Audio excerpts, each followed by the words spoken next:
Hello and welcome. I am Pranay Upadhyay and you are watching Namaste World, your daily window into the biggest stories shaping India and the world. We begin in West Asia. Iran's hold over Houthis is slipping fast, triggering serious concerns across the region. In UK, London's richest residents are fleeing elsewhere because of rising taxes, rising fear, and that UK may be losing its global appeal. Back in East Asia, China stirs claims of Arunachal Pradesh being part of China once again by calling it by its Chinese name, Zhangnan. But the biggest news of the day, 2 West Virginia National Guard troops were shot near the White House today, raising serious terrorism concerns and fears and triggering major federal action. All that and more, global flashpoints, power plays, and the stories that matter are coming up in this edition of Namaste World. 2 West Virginia National Guard members were shot just blocks away from the White House on Wednesday. The troops were hospitalized in critical condition, and according to FBI Director Kash Patel and Washington Mayor Muriel Bowser calls it a targeted shooting. The suspect, 29-year-old Afghan national Rahmanullah Lakhanwal, entered the United States in September 2021 under Operation Allies Welcome. He is in custody with non-life-threatening wounds. Investigators say that he suddenly opened the fire with a handgun near a metro station 2 blocks northwest of the White House. According to security sources, this incident is being investigated with a possible terrorism angle. In response, U.S. Citizenship and Immigration Services has halted all Afghan immigration processing immediately.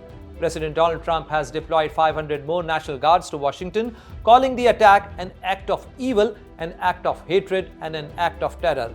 Trump vows to re-examine every single alien from Afghanistan. This marks the most serious violence against Guard members since President Donald Trump began deploying troops to Democratic-run cities. Iran's powerful proxy network is showing unexpected cracks, and the biggest shock is coming from Yemen. The Houthis, once Tehran's most loyal militia, are now acting on their own and ignoring Iranian directions. With Iran struggling to control its wider proxy group, is its regional influence beginning to slip away? Here is a report by Rishika Radhya.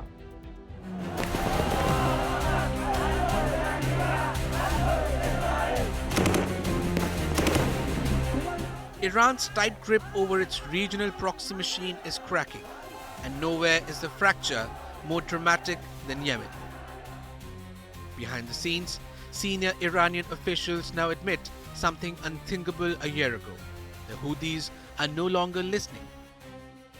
What was once Tehran's most obedient and strategic militia is now acting with the swagger of an independent power, sparking alarm inside Iran's security establishment and exposing the shrinking influence of the so-called axis of resistance.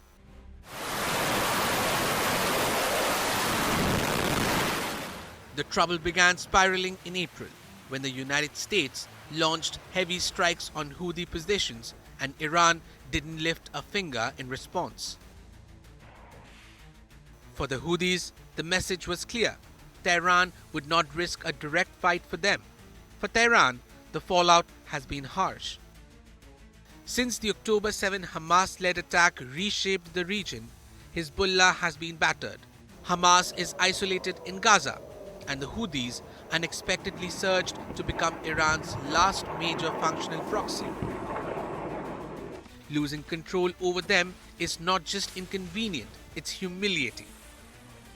Inside this new reality, Houthi leaders have expanded their own networks, diversified supply routes, and mastered concealment tactics that make them far less dependent on Iranian support.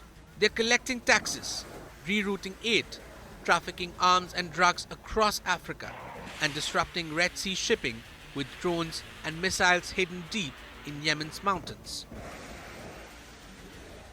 The group now operates with the confidence of a self-sufficient insurgent state, not a proxy waiting for instructions.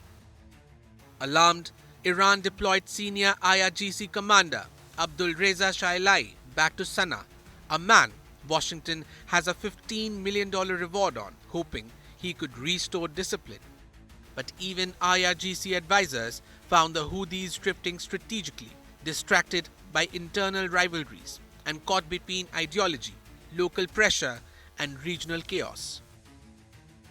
Iranian officials now concede they are struggling to rein in not just the Houthis, but armed groups in Iraq as well. Some of these military are openly ignoring Tehran's request to pause activity, further deepening the perception that Iran's proxy empire is fraying.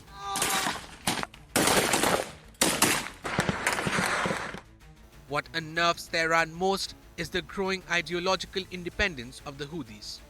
They have their own narrative, their own revolutionary outlook, and their own appetite for confrontation, with or without Iran. Analysts say the relationship now resembles a franchise model linked by convenience, but loyal only to their own interests when push comes to shove. For a regime that built its regional power on loyal militias, Iran now faces a stark reality. Its most important proxy is acting on its own terms, and Tehran may no longer be the one writing the script. With Rishika Radhya, Bureau Report, India Today Global. London's billionaire bubble is bursting as some of the world's richest quietly exiting the United Kingdom, driven by fears of rising taxes, tougher inheritance rules, and uncertainty under the new Labour government. With names like Lakshmi, Mittal, and Ferdinand already relocating, is Britain's financial powerhouse losing the ultra-rich it once attracted? Here is a report by Jyoti Shukla.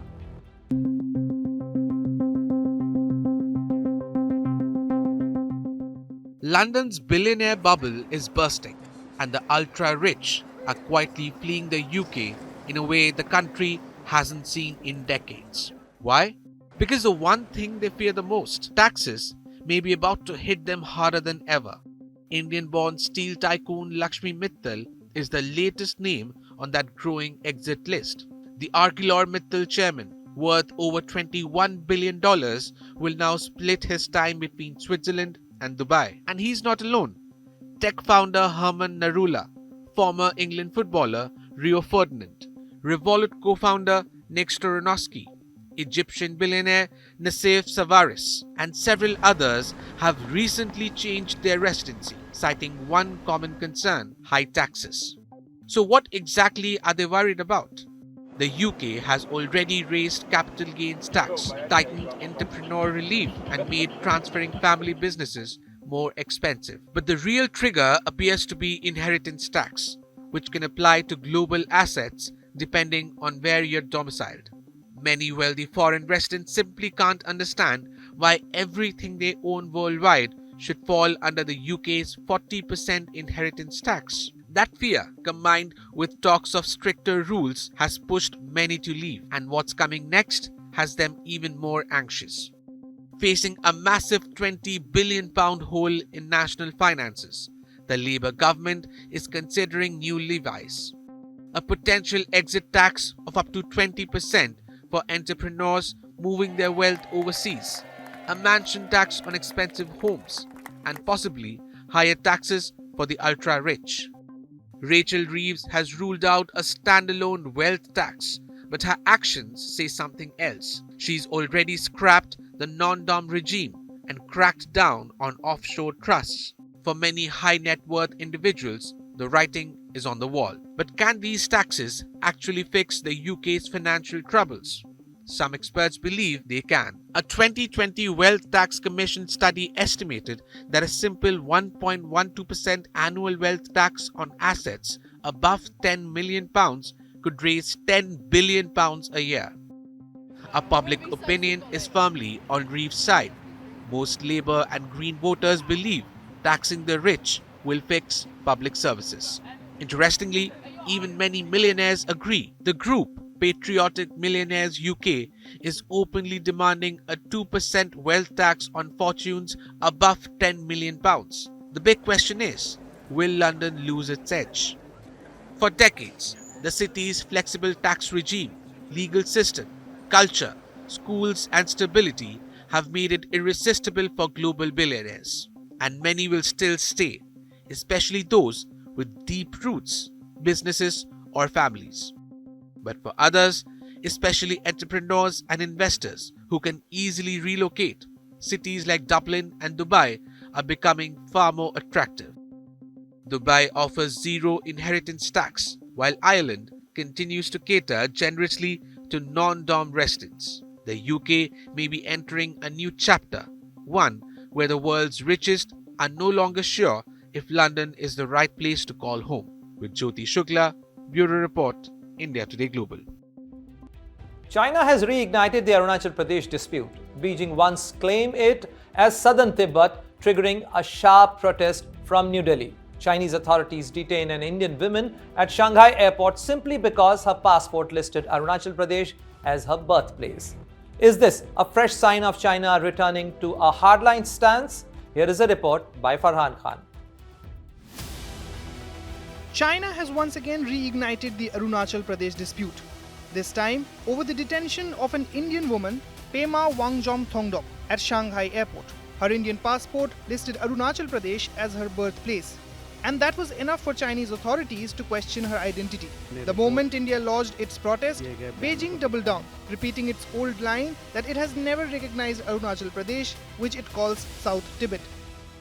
首先，藏南地区是中国领土。 First of all, Zangnan is Chinese territory and China has never recognized the so-called Arunachal Pradesh illegally established by India.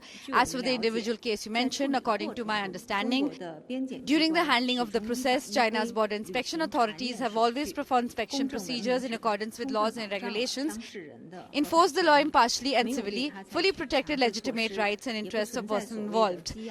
There was no so-called detention, harassment or other situations. The airline also provided the person with food and rest. 具体的情况，你可以向中方的主管部门进一步了解。 But this latest provocation doesn't just target an Indian citizen. It reopens an old wound in India-China relations. And it raises an important question. Is China shifting back to a more hardline approach, reversing the Deng Xiaoping-era attempt to stabilize ties? To understand the dispute, it's worth briefly revisiting the geography. Arunachal Pradesh sits along India's eastern sector of the 3,440 kilometers line of actual control. The border here is demarcated by the McMahon Line, a boundary drawn in 1914 during the Shimla Convention between British India and Tibet. China doesn't recognize the McMahon Line because it claims Tibet didn't have the authority to sign treaties. India, however, treats it as a legitimate internationally accepted border. What China ignores deliberately is history. Ancient Tibetan texts refer to the eastern parts of Arunachal as Loyu, inhabited by Lobha people. The western districts of Tawang and West Kameng were known as Monyul. These areas had cultural and monastic exchanges with Tibet, but there was no Chinese administrative or ethnic footprint.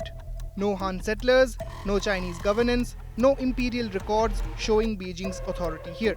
In fact, the region was governed as the Northeast Frontier Agency under India from 1954, renamed Arunachal Pradesh in 1972 and granted full statehood in 1987 under the government of Prime Minister Rajiv Gandhi. India's political, administrative and legal control has been continuous and undisputed on the ground. China's objections today mostly revolve around Tawang. It sees the famous Tawang monastery, the world's second largest and central to Tibetan Buddhism, as symbolically valuable. That's why Beijing objects every time the Dalai Lama visits. But symbolism is not sovereignty. India has repeatedly made its position clear. When Prime Minister Manmohan Singh met Chinese Premier Wen Jiabao in 2009, he reaffirmed that Tawang and all of Arunachal Pradesh is an integral and inalienable part of India. Even when Chinese troops intruded in 2017, New Delhi stayed firm. Every government since independence has treated the state as Indian territory without compromise. So, is China's claim over Arunachal Pradesh justifiable? No, not historically, not culturally, not legally, and certainly not politically. China's South Tibet narrative is a manufactured claim, not a legitimate one. What the recent incident shows is that Beijing continues to weaponize the border dispute when convenient, even if it means harassing an ordinary Indian citizen. And each time it does so, the historical record only strengthens India's case. With Farhan Khan, Bureau Report, India Today Global. And as we wrap up today's edition of Namaste World, here is a quick look at the top stories making waves around the world. A massive blaze in Hong Kong's housing complex has killed 55 people and left hundreds missing as investigators probe alleged negligence by a construction firm. Russian President Vladimir Putin has proposed a major CSTO permanent plan using a modern Russian weapon beginning in 2026 as Armenia skips the Bishkek summit. Pope Leo begins his first foreign trip in Turkey, aiming to call for Middle East peace and promoting Christian unity as global attention intensifies. And that brings us to the end of today's edition of Namaste World. From breakthroughs in technology and business to political developments and natural disasters. Stay tuned as we bring you the latest updates, key developments, and more from New Delhi to New York. See you again tomorrow at the same time right here on Namaste World.